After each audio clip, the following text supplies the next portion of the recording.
So electric fan nasira yung kanyang kapasitor. So ganito yung reaction mga ka-viewers. So dalawa ko nitong kapasitor. So itong kapasitor na to, itong isa, ito yung sirang kapasitor. Ito naman yung buo na kapasitor. So ngayon, ang ilagay ko muna dito yung kapasitor na sira para makita nyo ang reaction ng electric fan pag sira yung kanyang kapasitor. Ayan. Ayan mga ka-viewers, tingnan nyo lang po dito para matuto kayo. Yan sa mga baguhan pa lang at sa mga bagong nag-repair at nag-DIY. So ito, sa mga ano yan, beginners. So ito yung reaction para matuto din kayo mga ka-viewers. So ito, sirang kapasitor nilagay ko muna para makita natin kung anong reaction ng electric fan pag sira yung kapasitor. Para ano nyo talaga, maintindihan nyo kung pag once kapasitor ang sira. So plug ko na siya mga ka-viewers ha. At yan po ay nakaset sa number 1. Ang tinan nyo, nakaset tayo sa number 1. You know, number 1, nakababa yung number 1. So yan, yan ako na. I-plug ko na yung electric fan. O yan o. O, naugong lang yung electric fan. O, hawakan ko dito, naugong. Huwag yung hawakan yan dahil nakalive yan. So yan, pag hawakan yung electric fan, may ugong siya, mahina nga lang. Pero pag ito iikot din natin, ayan. O, naikot siya mga ka-viewers, di ba? Naikot siya.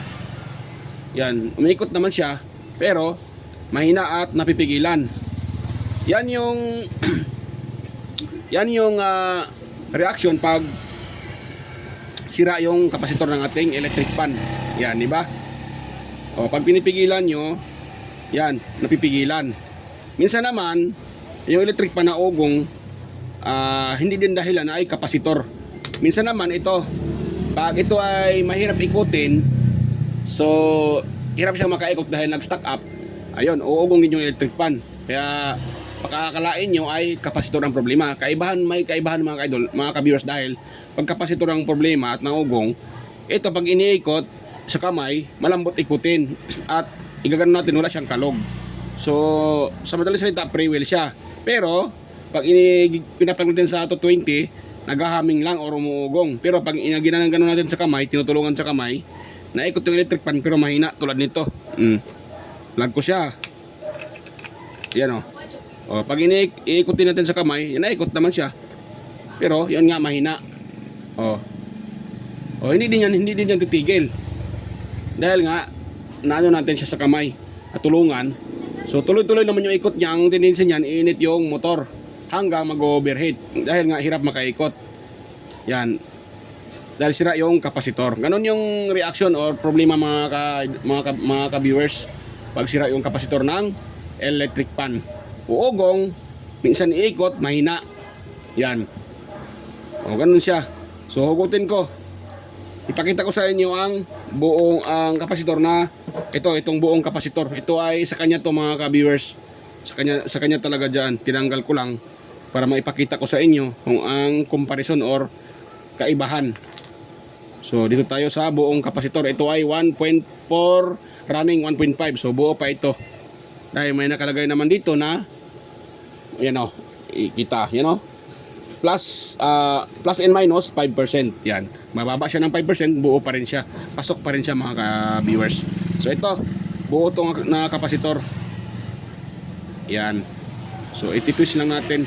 So konting paalala lang ha, sa mga gumagaya kapag ganito, huwag nyo hawakan yung electric fan pag ito naka-plug, dahil makuryente talaga kayo mga ka-viewers. Yan. Pwede na lang hawakan tong kapasitor pag naka-unplug na sa outlet. Yun. So yan, na-connect na natin yung okay na kapasitor. So tingnan nyo ang kaibahan. Naka number 1 pa rin yan. Ayan o. O yan o, may ikot ka agad, di ba? May ikot sa agad. Pag yan po ay pipigilan natin, ano, hindi mapipigilan yan. Yan o. Iikot talaga yan dahil good yung kapasitor. Yan. Kaibahan naman doon sa sirang kapasitor.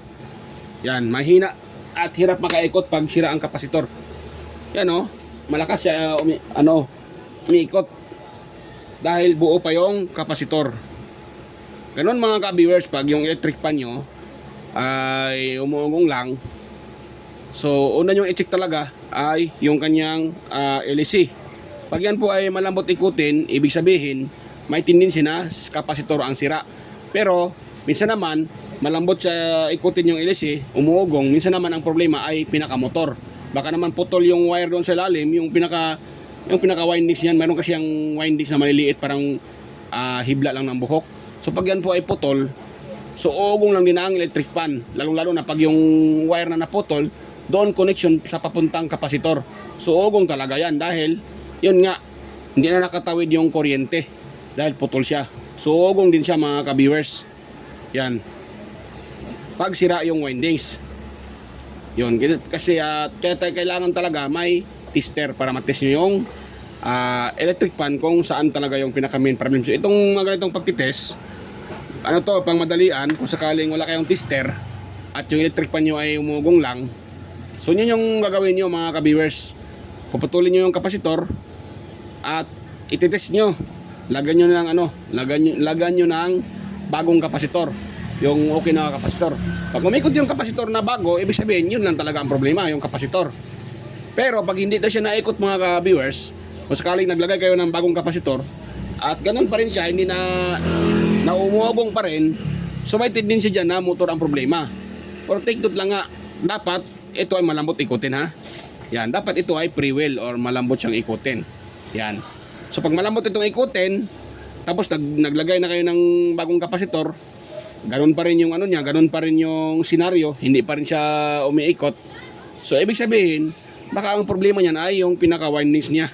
Or yan, yung pinaka pinaka sa ilalim niya, yung pinaka windings. Baka diyan ang nagka-problema, kaya hindi talaga siya umiikot.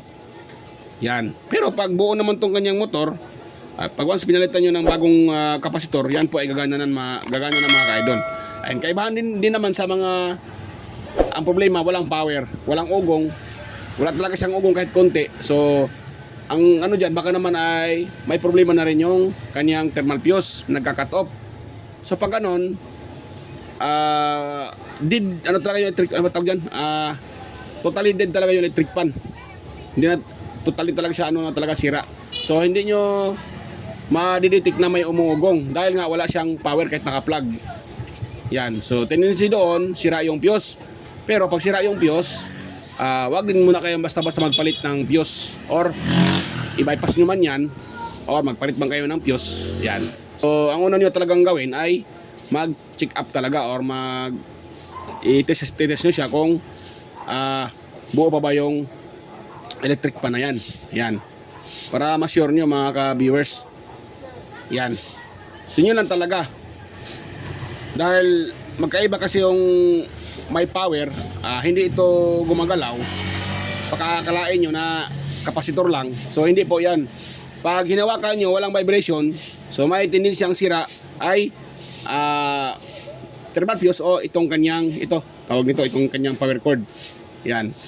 So kung buo naman yung power cord, baka yung thermal fuse. So yun yung sinasabi ko, pag sira yung thermal fuse, may dahilan yan. Either, yun nga, naubusan ng langis, or nag-stack up, kaya uminit yung motor, nasira yung thermal fuse. Kaya hanapin nyo muna yung rason for bakit nasira yung kanyang thermal fuse. So kadalasan talaga dyan, bakit nasisira ang thermal fuse, isa din yung stack up. Yan, kulang sa langis, kaya nag-stack up. Or pangalawa, itong kapasitor na to, pag ito nasisira, iinit ng masyado yung motor hanggang mag-overheat siya at masisira talaga yung tinatawag na thermal fuse. Yan, kaya nasisira dahil dito. Yan. So yun mga ka-viewers. At minsan naman, kailangan talaga nating i-check up kung bushing, shafting, kapasitor. Yan, kailangan buo yan at walang kalog. Ito kasi pag ginagano natin, yan pag ganyan, dapat naman talaga ay meron niyang distance. Pag ganun, meron siyang kunting nahihila, meron siyang allowance. Pero yung pataas pababa, dapat wala itong kalog. Yun ang tatawag nila mga may kalog, yung shafting. Pag mayroon kayong na-detect na kalog, ibig sabihin, kailangan nyo magpalit ng bushing. At i-check na rin yung shafting kung may gas-gas. Dahil pag may gas-gas, kailangan nyo ding lihain yung gas-gas para hindi masisira yung panibagong bushing na ilagay nyo. Dahil pag hindi nyo nililiha yung shafting, naglagay kayo kaagad ng bagong bushing, so minsan ay magkakaroon din talaga ng problema, babak job yun mga ka-viewers. Dahil nga yung gas-gas na shafting, yung bagong bushing na ilagay nyo ay idadamay niya. So magagas kasi yun uli, masisira uli at mag-back job yun. So kailangan talagang i-check up yung shafting bago kayo magpalit ng kung bagong pyesa or either yung kapasitor na sira na rin. Yun ang gagawin nyo. Dahil ako naman talaga ay hindi naglalagay ng thermal fuse. Ang ginagawa ko dito ay binabypass ko lang. Yan. Tapos pinapalitan ko yung mga bushing at itong kapasitor. At yung shafting naman, sine-check up ko rin. So ganun lang mga ka-idol. At sana ito ay nakuha nyo at nakatulong sa inyo. Ayan. So hanggang dito lang po yung video natin at shout out sa inyong lahat, sa mga sumusuporta at nanonood sa aking mga upload, sa mga silent viewers, organic viewers, sa mga bagong subscribers. Ayan, mega loud shout out sa inyong lahat mga ka-viewers. Ayan, sa mga bagong nagsusubscribe at mga dati ko pang subscribers at taga-suporta. Yan, shout out sa inyong lahat at salamat sa inyong walang sawang suporta. So yan, at ganun pa din. Kung ito ay inyong nagustuhan, huwag kalimutang i-share, i-like, at paki-comment na rin dyan sa baba mga ka-viewers. Kung mayroon kayong tanong, pwede kayong mag-comment dyan para masagot ko po yung inyong katanungan. Ayan, hanggat sa aking makakaya. At sa mga gustong pa-shoutout, pwede din kayong mag-comment dyan sa comment section. So yan, hanggang dito na po at kita-kita tayo ulit sa aking next na mga upload. Yan, bye-bye po. Yan, so yan, bye-bye mga ka-viewers.